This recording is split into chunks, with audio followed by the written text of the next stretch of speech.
Hello guys, আসসালামু আলাইকুম। আপনারা যে যেখান থেকে আমার ভিডিওটা দেখছেন অবশ্যই আমাকে একটু সাপোর্ট দিবেন। আমি একটা গাড়ি পলিশের দোকানে কাজ করি। মাশাআল্লাহ মাশাআল্লাহ, নিশান অপটিমা। ঠিক আছে, আপনারা দেখতেই পাচ্ছেন নিশান অপটিমা। এটা আমরা পলিশ করেছি আউটসাইড।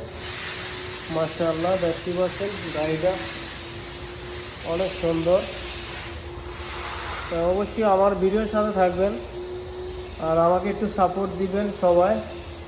ঠিক আছে, এটা হচ্ছে গাড়ি পলিশের দোকান।